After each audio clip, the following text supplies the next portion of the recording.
backyard of Dr. Don Stapleton, founder of the Nosara Yoga Institute, with his wife Amba. I'm here to do the yoga teacher training course. We're in my second week. So let's start by just asking a couple of preliminary questions to get a basic background picture. As in, why did you start this institute? Meaning, what was the motivation and vision behind it? The motivation is to generate a place that focuses on the learning process implicit in yoga. There's lots of places that you can go and study yoga techniques and methods, and you practice in a very patterned way according to your teacher, and you have trust and confidence in that. And so the learning process is pretty much built into the method of yoga that you study. But I've noticed all along that there's something missing because people wind up giving over their personal sense of connection to truth or authority, in favor of, trusting this person as teaching and guiding, because surely it's going to do what they say and promise, and often, and of course it will. Mm-hmm. Yoga works, and if you practice it, it works. But it's very unsatisfying to me for people to walk out the door and feel dependent on the method or the system or the teacher, as though that's the yoga and that's what they're learning, and if they practice or study it, they will then be a yoga person. I'm much more interested in the learning process in which a person accesses within themselves a kind of inner guidance and an intelligence. And it doesn't mean that you don't teach methods or systems, but it does mean the background of a learning process that really empowers a person is always reflecting them back on themselves and their experience, breaking it down, digesting it. So that's been my lifelong study in terms of creativity. And here now in Nosara, we have a place to, we're not working for anybody else. It's our school. The Cubs come to. And how long have you had this school? Well, we've been here in Nosara now for we're in our 16th year. Yeah. And we were first a retreat and offered small private programs. Okay. And then in 2000, we opened as an institute. Nice. With their teacher training. And you're part of the Yoga Alliance as well? Yes. We're one of the founding members. Okay. And now, through all the years that you had been teaching, what were the fundamental recurrent or repetitive attributes which might have continuously affirmed to you that the philosophy of yoga and the yogi way of life is a path worthy for human consideration and practice? In other words, how and where would you found your reward for realizing or manifesting your desire in teaching? My original interest and passion in life was in the visual arts. And I studied art education, human development and creativity. And the most important thing I learned there was that it's innate within all human beings to express and to relate to the world around them visually as well as other words, verbally. So anyway, I got in a long study about creativity and how we support it in children by creating an environment to study the natural, follow the natural. Beautiful. So when I came into yoga, there was just an amazing parallel between yoga as an inquiry into the self, that's a creativity of self.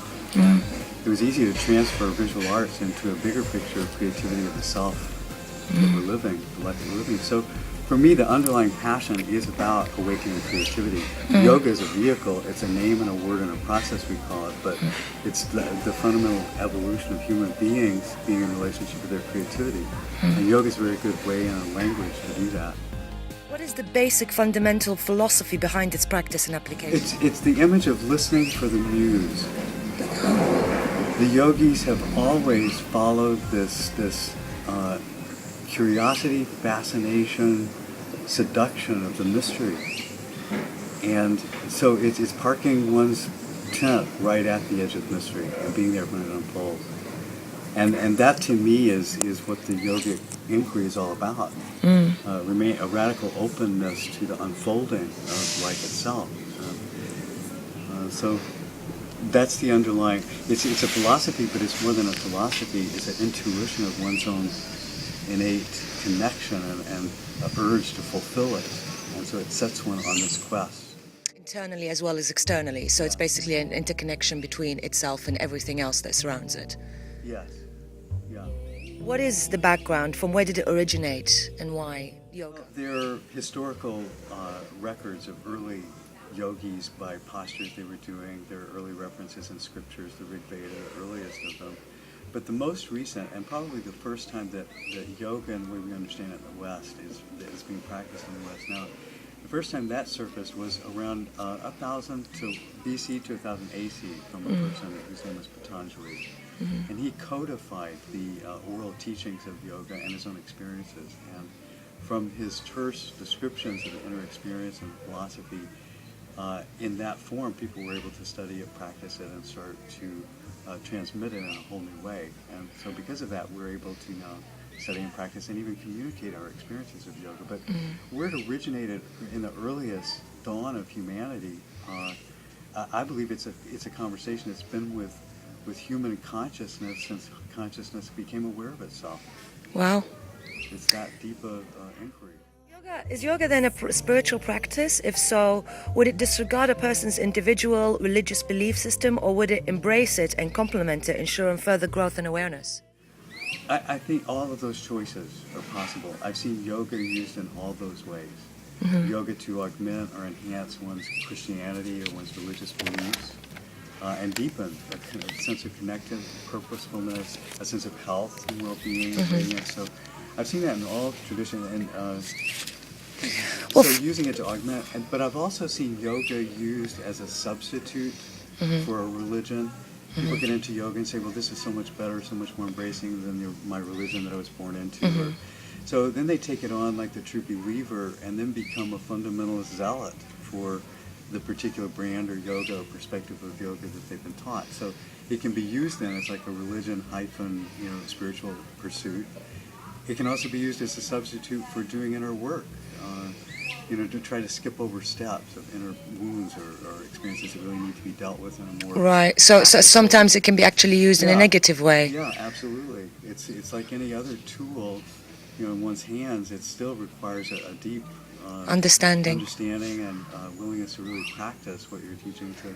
Well, from my own personal experience, thanks to your teaching for the last couple of weeks, it has deepened my spiritual belief.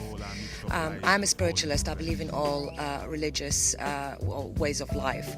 But I was born a Muslim, and therefore I practice it the Islamic way, and I've noticed that it has actually deepened my understanding of that, and also my awareness of when I am praying, how I'm connecting more to the actual practice. So I found it to be quite enlightening and amazing.